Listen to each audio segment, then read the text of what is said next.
พอดีพัดไซโทรหาบอบบี้วันหินกับทรายมาส่งแล้วอันละครึ่งรถเผื่อพี่น้องโอ้ก็หลายเติบได้หลายเติบอยู่อันนี้แมนบอบบี้ สั่งเพิ่นไปแมนรถละ2 ล้านหินล้านหนึ่งหรือก็ทรายล้านหนึ่งแต่ว่าบอบบี้หามาบ่ทันเพอเพิ่นมาที่เช้าแม่นบ่โดยมาเช้าแห้งก็เลยว่าพัดไซจ่ายก่อนนะซะ โดย ค่านะเราไปก่อน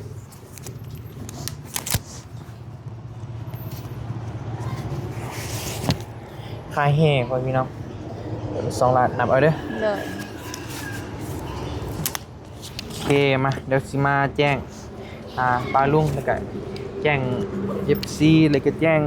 โบน้องโบเลยพ่อพี่น้องว่าเงินเบาบี้ยังเหลือเท่าใดขนาดเลยก็มันสามารถที่จังได้เนี่ยนะ เด้อผู้ใหญ่เพิ่นฝากมาเนาะ 10,000 บาทมื้อนั้นฮะกับบอบบี้ไปเอาเป็นเงินกีบแล้วเพิ่นหักค่าธรรมเนียมมันยังต่างๆออกแล้วพ่อพี่น้องเหลือ6 ล้าน6,670,000แล้วก็บวกกับเงินที่ว่ามันเหลือซื้อเสาในมือนั้นแล้วก็กับเหลือซื้อบล็อกในมือนั้นเนาะล่ะเนาะเงินเหลือในมือนั้น1 ล้านกับ50,000พ่อพี่น้องแล้วก็บอบบี้เอามาบวกนำกันเลยบวกใส่กันเลยบวกเงิน 10,000 บาทกับเงินที่ว่ายังเหลือ1 ล้านกับ50,000ท่านพอดีเป็นเงินกีบอยู่7 ล้าน7แสนกับ20,000บัดนี้มื้อวานนี้ซื้อเล็กเบิด890,000แล้วก็ซื้อแห่2 ล้านตอนนี้แม่นเงินนำบอบบี้แม่นยังเหลือ4 ล้าน8แสนกับ30,000เด้อพี่น้องเด้อเบิ่งเดี๋ยวสิคูณเป็นเงินบาทเด้อมันถึกเท่าใด4 ล้าน8แสน30,000อันนี้แม่นเฮายังบ่ได้ทันซื้อปูนถ้าว่าเฮาซื้อปูนก็2 ล้านก็ยังเหลือ2 ล้าน8แสน30แต่ว่าปูนต้องได้ซื้ออยู่แล้วต้นหนึง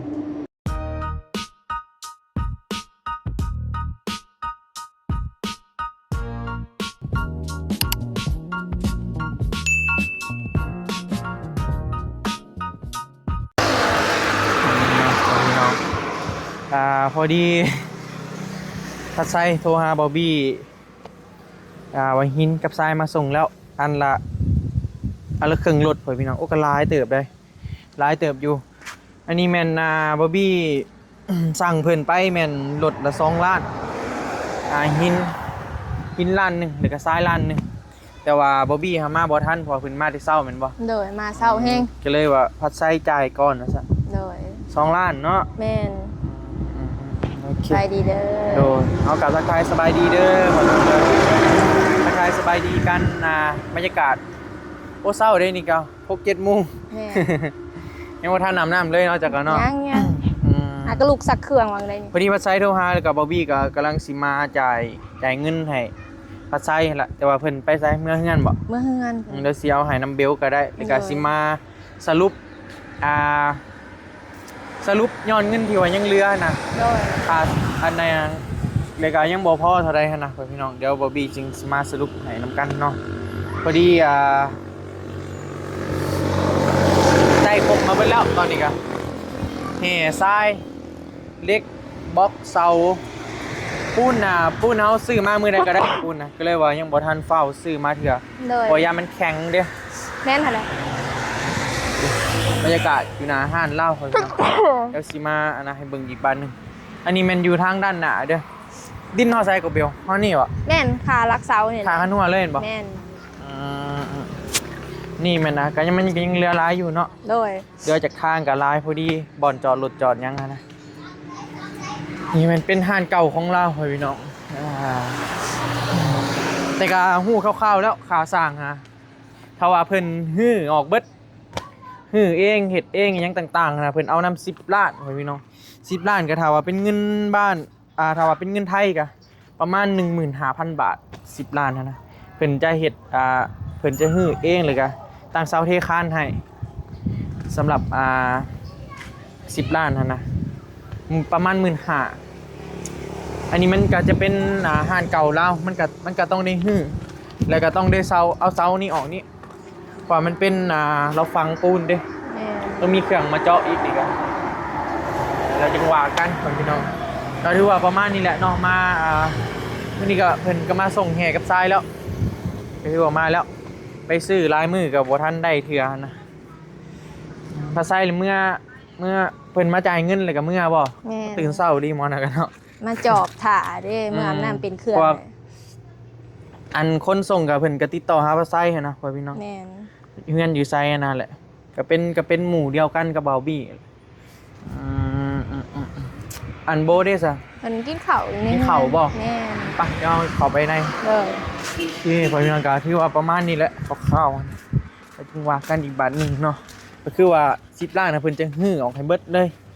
วิธีเฮาจ่ายเงินเลยเพิ่นก็เฮ็ดให้เบิดเลย เลย เสานี่9 ต้น แม่น เล็กแมนบอบี้ซื้อมาแล้วสั่งมาแล้วอยู่ฝั่งนั้น เอาไว้เลย อันนี้มันบล็อก800น่าจะพอแล้วบล็อกนี้ก็มียังน้ำคิงฮะ มา บ่ แลนกอดจะอ้าย มาได้แลนก่อนเลยแนวใดหึ คิดเนาะ โอ้ลืมไปทำเอาลวดเว้ย ลวดหมัดค่ะบ่ แม่คอยซื้อแล้วโล1จ่ายไปนำเล็ก ไปพ่อแล้วดิ่นน้ำหมู นี่นี่มันเล็กพอพี่น้อง ใหญ่มาไว้นี่นะ ยามันเสียเนาะ แม่นไม่เท่าบอกเมื่อวานนี่เอามาไว้พี่เดลูกว่าจะหน่อยคนเขามาจอบเอา เดี๋ยว เสียแท้ได้หน่อยพะปะเลยนะ แม่นแหละ ก็เลยแก่กันมาไว้อยู่นี่ ไม่ได้ไปไซบ่เจ้า ก็คือสิบ่ได้ไปใส่แหละเพราะว่าแม่บอกว่าให้อยู่เฮือนมื้อนี้สิเฮ็ดเสียเคราะห์มื้อนี้ฮะ เชื่อเคาะ แม่น เชื่อเคาะไปได้นะ จะบ่เคยเฮ็ดบ่ บ่เคย แบบว่าเบิ่งมดเบิ่งหมอหั่นแหละว่ายังก็เป็นช่วงเฮาหั่นนะมือ เป็นช่วง คิด ไม่ได้ ก่อนก็เฮ็ดลาหูมื้อนี้ก็เฮ็ดเสียเคราะห์มื้อนี้นะจักสิอธิบายนะค่อยกะ แบบบ่ให้มีข่าวให้เขามาในชีวิตนะเนาะ ประ แม่น มาณ บ่ นั้นแหละมั้ง อืม เฮ็ดแก่เสียเคราะห์ได้รับโชคประมาณนี้นะ มีโชคใหญ่ล้นทับแม่นบ่ แม่นก็เพราะว่าซาเบลก็สิใกล้อายุเลข2แล้วอีกเดือนต่อไปนี่ก็แม่นเลยแหละ แม่นบ่ แม่นใกล้ครบ20ปีแล้วแม่ก็เลยไปเบิ่งมดเบิ่งหมอให้แต่ว่าถือเบิด3แม่ลูกเลยหั่นนะถือ เฮ็ดนำการเบิดบ่ แม่นเฮ็ดนำการเบิดเพิ่นสิมาเฮ็ดให้อยู่เฮือนนี่ โดมื้อใดเฮ็ดมื้อนี้ มื้อนี้เลยตอน2:00น ยิงดนอยู่ป่ะนั่งตู้พุ่นแหละ เด้อ แต่เพิ่นยังกินบ่แล้วบ่ เบิ่งเอิ้นหาเพิ่นก่อน โดแล้วมื้อนี้แหละสิพากันเสียเคราะห์ติ โดยเฮ็ดเสียเคราะห์มื้อนี้เฮ็ดอยู่ในเฮือนนี่แหละก็บ่ได้ไปไส โดอิ่มแล้วบ่หึกินยังเอ่ยกินมีพอดีบอบบี้ก็มานี่แหละพ่อพี่น้องมาจ่ายเงินให้เพิ่นนี่แหละ2 ล้านบ่ โดย 2 ล้านแล้วก็สิมาสรุปเลยว่าเงินยังเหลือเท่าใดหั่นน่ะสบายดีเด้อพ่อพี่น้องเด้อ2 ล้านเดี๋ยวจ่ายค่านะเราไปก่อน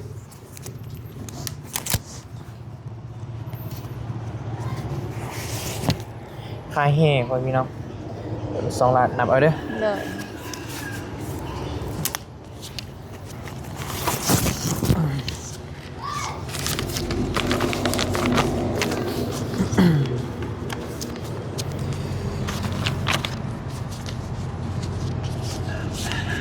โบหลักถอดออกเลยพี่แจ๊คขบคัดแท้ ถอนยังน่ะ ถอดเงิน ขอบครบแล้ว ขบอยู่อ่ะ โดย 2,000ถ้วน โอเคมาเดี๋ยวสิมาแจ้งปลาลุงแล้วก็แจ้งเอฟซีแล้วก็แจ้งโบน้องโบเลยเพราะพี่น้องว่าเงินน้ำเบาบี้ยังเหลือเท่าใดขนาดเลยก็มันสามารถที่จังได้เนี่ยนะ เด้อเขียนเทียแล้วนี่เงินเงินที่ว่าผู้ใหญ่เพิ่นฝากมาเนาะ 10,000 บาทมื้อนั้นฮะกับบอบบี้ไปเอาเป็นเงินกีบแล้วเพิ่นหักค่าธรรมเนียมอิหยังต่างๆออกแล้วพ่อพี่น้องเหลือ6 ล้าน6,670,000แล้วก็บวกกับเงินที่ว่ามันเหลือซื้อเสาในมื้อนั้นแล้วก็กับเหลือซื้อบล็อกในมื้อนั้นเนาะล่ะเนาะเงินเหลือในมื้อนั้น1 ล้านกับ50,000พ่อพี่น้องแล้วก็บอบบี้เอามาบวกนำกันเลยบวกใส่กันเลยบวกเงิน 10,000 บาทกับเงินที่ว่ายังเหลือ1 ล้านกับ50,000ท่านพอดีเป็นเงินกีบอยู่7 ล้าน7แสนกับ20,000บัดนี้มื้อวานนี้ซื้อเล็กเบิด890,000แล้วก็ซื้อแห่2 ล้านตอนนี้แม่นเงินนำบอบบี้แม่นยังเหลือ4 ล้าน 800,000กับ30,000เด้อไว้พี่น้องเด้อเบิ่งเดี๋ยวสิคูณเป็นเงินบาทเด้อมันถึกเท่าใด4,830,000อันนี้แม่นเฮายังบ่ได้ทันซื้อปูนถ้าว่าเฮาซื้อปูนก็2ล้านก็ยังเหลือ2,830,000แต่ว่าปูนต้องได้ซื้ออยู่แล้วต้นหนึงเด้อ4ล้าน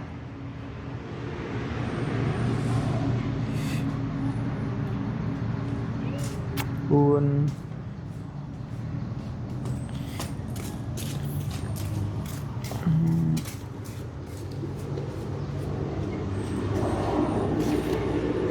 ประมาณ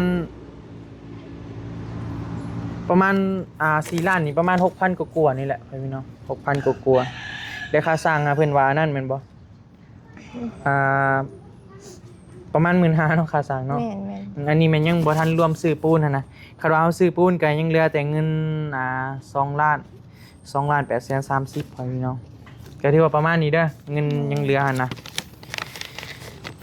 แต่ก็ต้องได้ซื้ออยู่แล้วปูนหั่นนะเอาสมมุติเฮาตัดไปเลยซื้อปูนเนาะก็ยังเหลือแต่เงิน2,830,000นั่นแหละ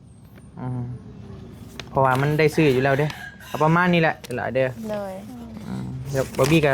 เขียนไปนี่แหละใส่นี่ไว้แล้วก็บินจ่ายยังก็เอากระลับเปอร์นี่ไว้แบบนี้ต้องละเอียดเด้เป็นอะไรคลายตับคลายไตมาใส่แล้ววันนี้ ฮะค่อยๆไปเนาะก็ถือว่าก็ว่ายังไงก็ถ้าว่ามีมาอีก10,000ไปป้ายก็ถือว่าได้ตั้งเสาเลยนะพ่อพี่น้องถือว่าได้ขึ้นเลยเสา แม่น แต่การหารุ่นน้ำกันเนาะพ่อพี่น้องเนาะหารุ่นน้ำกัน เสาสิตั้งหรือเสาสินอน เสาสีตั้งหรือว่าเสาสีนอน เจ้าคิดว่าสีตั้งหรือสีนอน ยันนอน อย่านอนอ่ะ โอ้ยกระบาดเลยนะนี่เจเบลนี่ ได้คอยเห็ดนี่แหละ อืม คอยเห็ดไปนี่แหละเก็บโพ ไปเห็ดไปเนาะได้ไหมเงินโทมตอนนี้ บ่ แกบ่หลาย อืม บ่หลายดอก ได้เท่าไรแล้วโบราณ บ่ฮอดล้าน บอลลาดกับช่วงนี้ก็สิเขาโรงเฮียนเลยเด้เนาะ แม่สิเขาโรงเรียนแล้วก็ได้ไปซื้อเครื่องไง สิได้ซื้อเครื่องเฮียแล้วจักสิเบิดเท่าใดอีก แม่น แพงๆอีกเดี๋ยวนี้ แม่เลย ยังก็ใบคำห้องอีกบ่ จักสิเท่าใด แพงหมดเดียวนี่ จักเด้เพิ่นยังบ่ได้แจ้ง คมข่อยคือฟูเด้อวะ ขับรถมากพี่น้องก็ถือว่าประมาณนั่นแหละเด้อล่ะเด้อเดี๋ยวจึงว่ากันใหม่เรื่องค่าส่งค่าสร้างนั่นแหละก็ภาวนาให้มีข่าวดีเข้ามาไวๆนั่นแหละว่าบ่ได้เนาะเห็นบ่เบล โดย เจเบลซอยก็มีได้บึ้ม เห็นบ่ เงินหาได้ตั้งเลยซอ อยากซอยอยู่ถ้าว่ามีมากันเนาะ บ่ได้เงินเจ้าเองเลย เอาไปแกะเงินโฮมกันได้ซะจักสิได้เท่าใด ข่อยก็เกี้ยมอยู่บ่ อืม ก็ถือว่าประมาณนั่นแหละบ่พี่น้อยถ้าว่าเฮาซื้อปูนไปก็ยังเหลือเงิน2ล้านไปปลาย2ล้านไปปลายก็มันเท่าใดเนาะจักพันเบล 2 ล้านบ่ 3,000ไปปลาย 3-4,000นี่แหละ 800,000ได้ปลายมันนะประมาณ 4,000ก็ถ้าเบิ่งน้ำกันไว้พี่น้องถ้าติดตามน้ำกันว่าสิมีข่าวดีเข้ามาบ่ โดย ฟันดีอยู่บ่บอกบ่ได้เด้เนาะ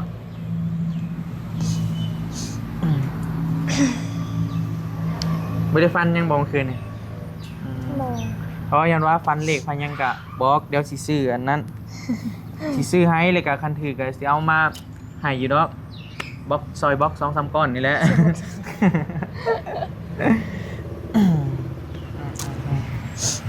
เอาเราบ่ได้ไปเวียวอ่ะ มื้อนี้ปลาลาผัก ปลาลาผัก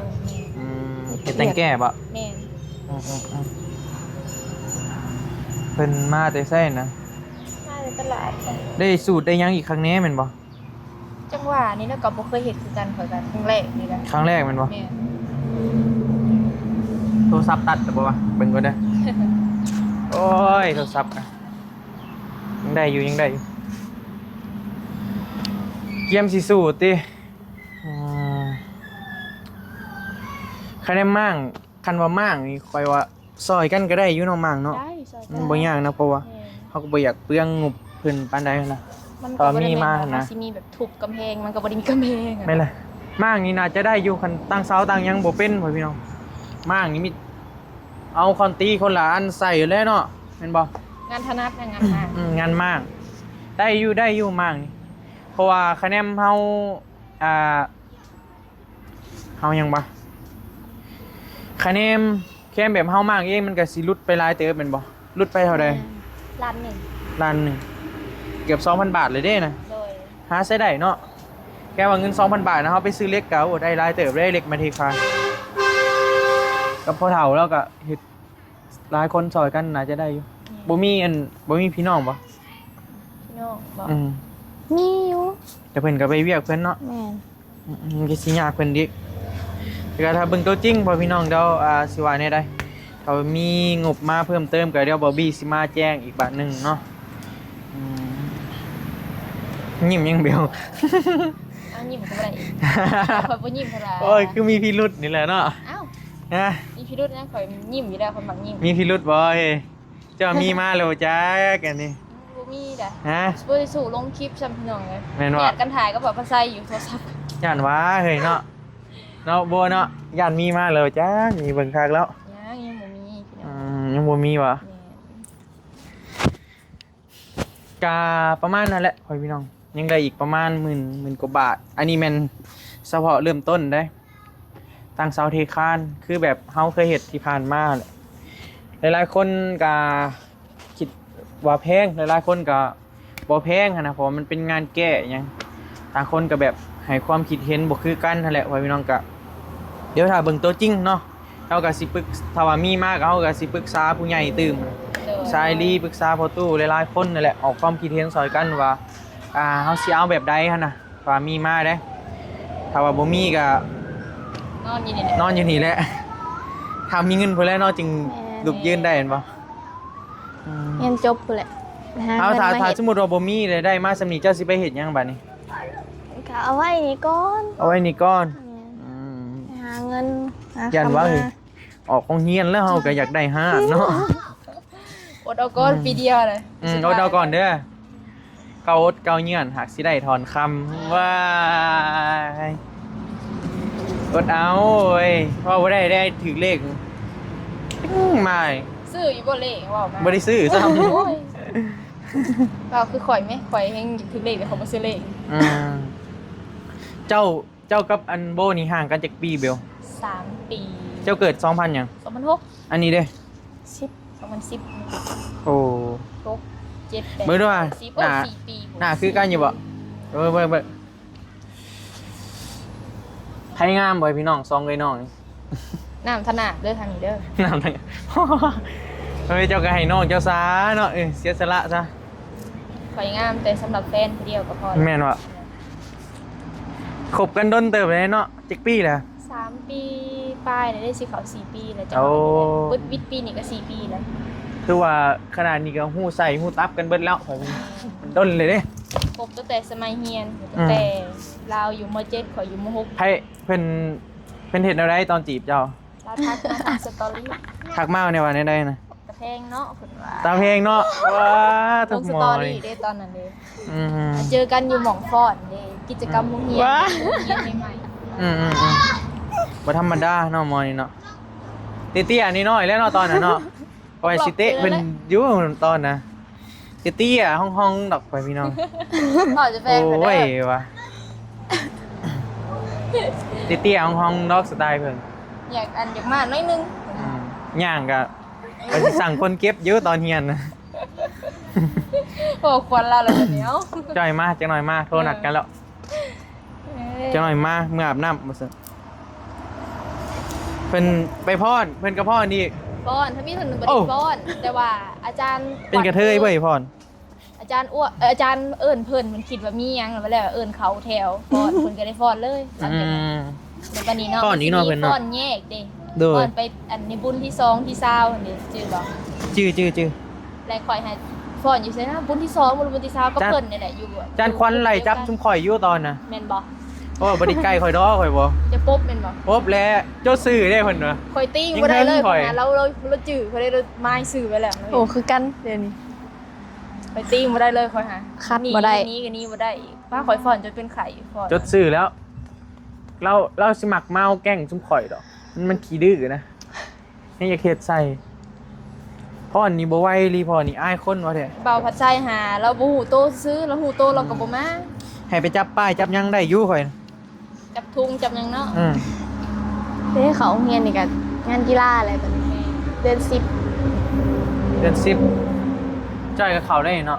แป๊บเดียวนึงนะ เด้เฮียนจบแล้วผัวบ่เฮ้ยฮะ เอาไปเห็นยัง ไปทางใดเฮียนจบนี่ บ่ฮู้เลยยังบ่ฮู้ ยังบ่ฮู้อนาคตมืดมดบ่มืดมิดโอ้ยคะแนนได้5นี่กันเนาะอยู่5นี่ได้เนาะแม่นบ่ แม่นได้ห้านก็อยู่ เครื่อง ห้านนี่แหละ อืมก็ยืมน้ำเบื่อยเจ้าก้อนเลยล่ะยืมน้ำเราก่อนเด้อเพราะจะให้มันดำเนินการนะ ขาย ลอง มู มึ ล งดู ไป ลองมึงดู ใช่มูลบ่ได้มีคนมูลยังเลย ขายรถส่วนหมักต้องนะ อยากค้ายอยู่ส่วนมักตองฮะ จะขายเท่าได้นะ จักนำไม่เฒ่าย ากอยู่มันดินในมือดินในอยู่นะ แม่น มันใครได้บ่ซื้อกับส่วนเดียวและเขาซื้อเลยเขาขวะใส่กันเลยส่วนใกล้กันแต่เขาซื้ออยู่ แต่อันนี่ผัดมันอยู่ทางในเนี่ยถ้าว่ามี มันอยู่ดงอยู่ในอยู่ อยู่ นะ นะไข่เนี่ยมันบ่มีเลย โอ้เห็ดเฮือนคอยบ่กล้าอยู่เท่ากับว่ายุ่งพี่ลึกอีหลีได้เข้าไปเนี่ยนะ อ้าวมีแต่ป่า ยังดีได้ฝนตกลิ้นนะเนาะป้าด สุดยอดเลยมีตัวใหญ่ มีตัวบักใหญ่เลย ใบเตยเด้ เมื่อเฮือน เมื่อเฮือนบ่ เป็นไข่ เป็นไข่เมื่อนอนเฮือนบ่เมื่อคืน นอนอยู่พี่มื้อเช้านี่แม่ มื้อเช้าจังเมื่อบ่ แม่ขอมาส่ง นางใบเตยพ่อพี่น้อง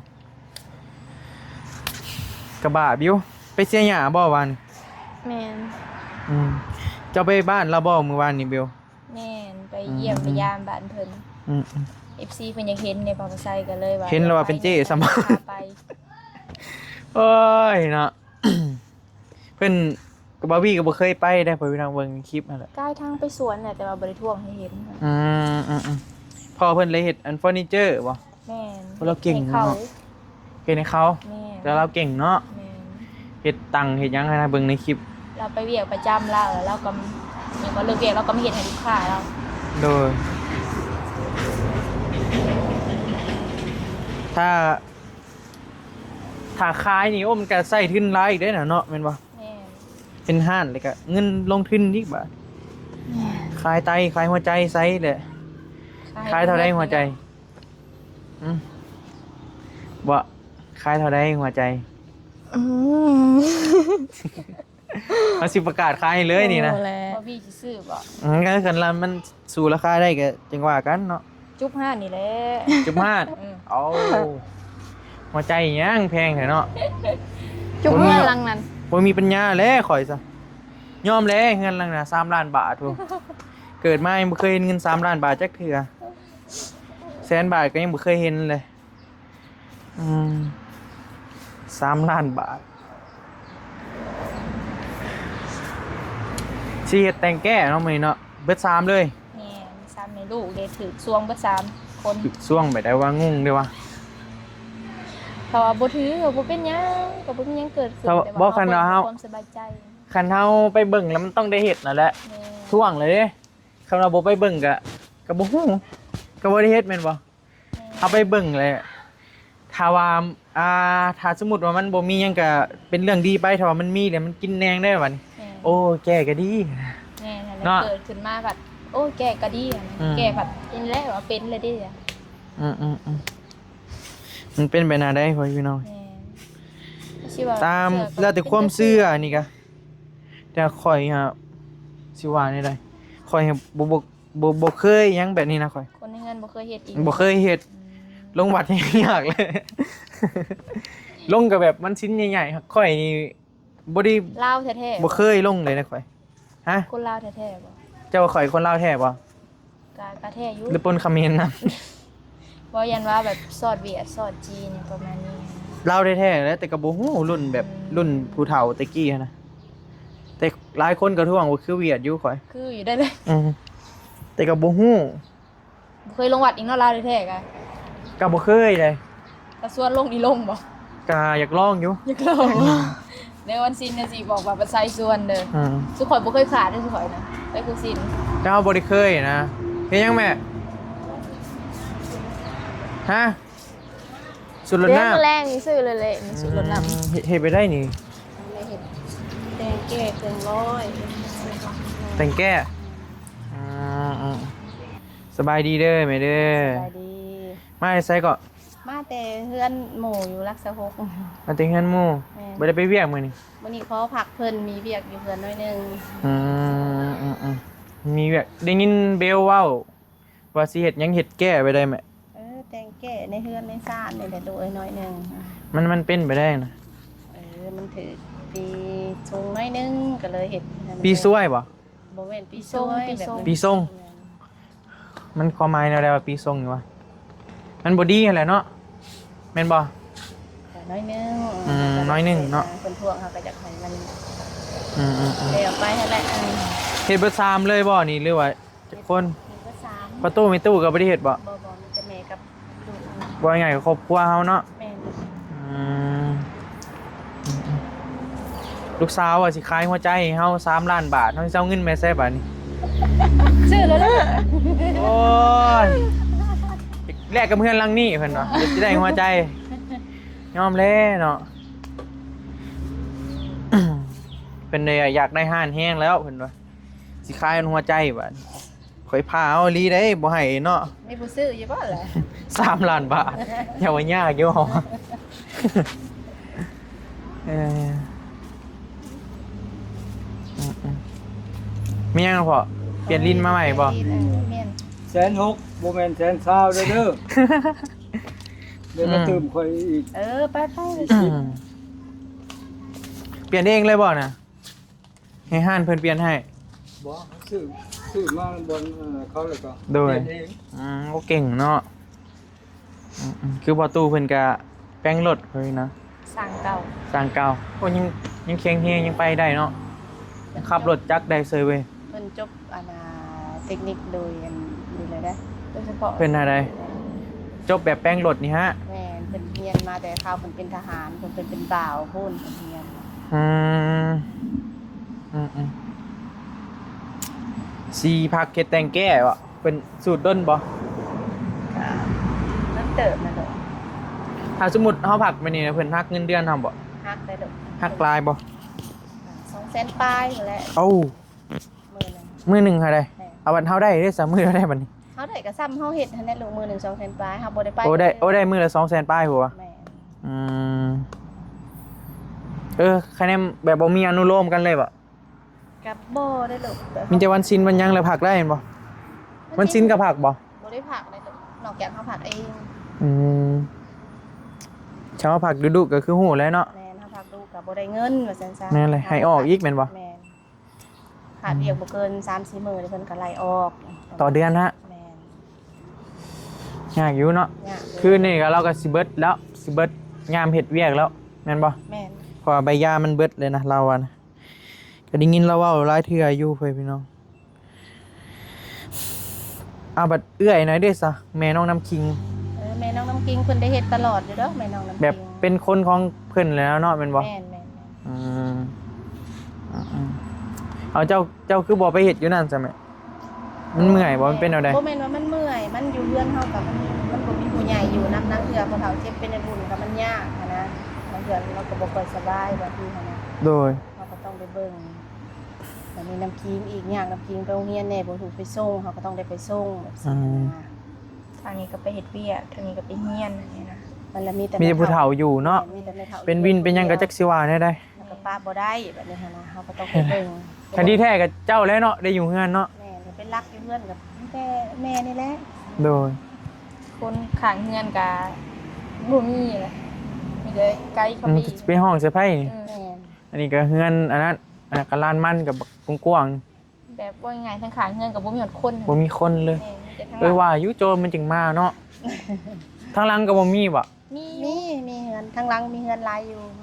แต่ว่าหลุมลงไปพุ่น แม่ ไว้ลืมสังเกตได้ อันนี้ก็เป็นลานมันนี่ไว้พี่น้องทางด้านหน้าทางด้านหลังก็เฮือนห้างอะไรเฮือนตัวที่ว่าพอลี่ไว้ซื้อให้บาร์บี้อะไรจักงามได้ถ้าถึกเลขก่อนเพิ่นว่าก็3ล้านบาทซื้อให้ก็บ่เอานะเนาะเกรงใจ หลาย แม่นบ่ ค บ่ เนาะ มันหลายโพดเอาเงิน3ล้านบาทเพชรลังงามๆเด้ เฮ็ดใหม่เนาะซื้อใหม่เฮ็ดใหม่ซะ มันก็กรอบแล้วนี่นะแต่ด้นแล้วบ่ โอ้ เพิ่น หลายปี เพิ่นเป็นหยังเพิ่นเฮ็ดแล้วเพิ่นคือบ่อยู่นี่ ก็ มีแนวบ่จ๊ะ ลูกเต้าเพิ่นก็บ่อยู่แหน่หั่นน่ะแล้วอันนี้ผัวเพิ่นก็ไปเวียกแหน่ผัวเพิ่นก็บ่ได้ซื้อมา อืม แล้วก็มีแต่เพิ่นอยู่ผู้เดียวก็เลยเพิ่นกับหนึ่ง สาม มาเพิ่นก็ ล้าน มักบ่สบายว่าซั่นซะ โอ้ เจ็บ อ่า ปอดเจ็บ อืม กระเพาะบ่เป็นหันเป็นหนีบ่เนาะเพิ่นก็เป็นแบบกดไหลย้อนในทั้งหลายแนวนี่แหละ คนรวยเนาะ แม่นบัดนี้แล้วเพิ่นก็บ่มีผู้เบิ่งเพิ่นแน่นะเพิ่นแล้วก็เมื่อมาหาพี่น้องเพิ่นอยู่บ้านจังซี่นะ คนรวยนี่มีเงินแล้วจึงเฮ็ดได้ปานนี้ ก็เลยเพิ่นน่ะว่าตัดสินใจขายเรือนนี่ก็ได้ลูกเต้า ขายได้ด้นแล้วบ่นี่ โอ้กับเพิ่นติดป้ายนี่ก็โดนเติบไปได้ลูกเอ้ย ด้นเติบแล้วอืม ก็มีคนมาเบิ่งอยู่ครับเขาก็ยังบ่ทันได้ซื้อหันนะหลายคนมาเบิ่งอยู่ อืมด้นเติบแล้วเนาะ แม่ 3ล้านนี่มันก็จักนักอยู่ได้ 2,000 ตื้อ แม่นักแล้ว เงิน 2,000 ตื้อนี่โอ้ท่วมหัวเฮา พันก็ยังยากแล้วเนาะผู้มื้อนี่ อื ค่ะ มล้านกีบนี่ก็ยากเลยนะ แม่ 2,000 ตื้อน้อยกว่ากองบล็อกหน่อยหนึงหมัดละ100ล้านเด้ แม่ หมัดละ100ล้านโอ้ยยังๆบ่คิดดอก กันถึกเลขอัน12ล้านบาทจึงว่ากันเนาะอันนั้นเนาะ แม่ โอเคแนวหน้าแล้วเด้อแม่เด้อมาพอดีมื้อนี้ก็สั่งแฮกับหินมาแล้ว เหนื่อย ตอนนี้แม่นนายังบ่พอแต่ค่าสร้างค่ะแล้วมีค่าสร้างมากอะเฮ็ดตั้งเสาได้เลยนะกับข่อยเป็นข่อยไปเนาะ แม่ เราสิไปคลายหัวใจมาบ่เฮ้ยหืม อาจจะไปกันเด้อแม่สิไปเรียน โดยแม่โอเคป่ะไว้พี่น้องโอเคเราจึงว่ากันใหม่ไว้พี่น้องเรื่องค่าส่งค่าสร้างเฮาอะนะ มันสิตั้งหรือมันสินอนเบิ่งน้ำกันนี่แหละ ถอยเบิ่งคือสินอนอยู่ ข้อยก็ย่านมันนั่นอยู่ บ่อันนี้สิไปนอนแล้วข่อยเบิ่ง แม่นบ่ โอเคป่ะสบายดีเด้อ สบายดี โอเคสำหรับคลิปนี้ลำลาเลยเด้อไว้พี่น้องเดี๋ยวพบกันที่คลิปใหม่สบายดีบ๊ายบาย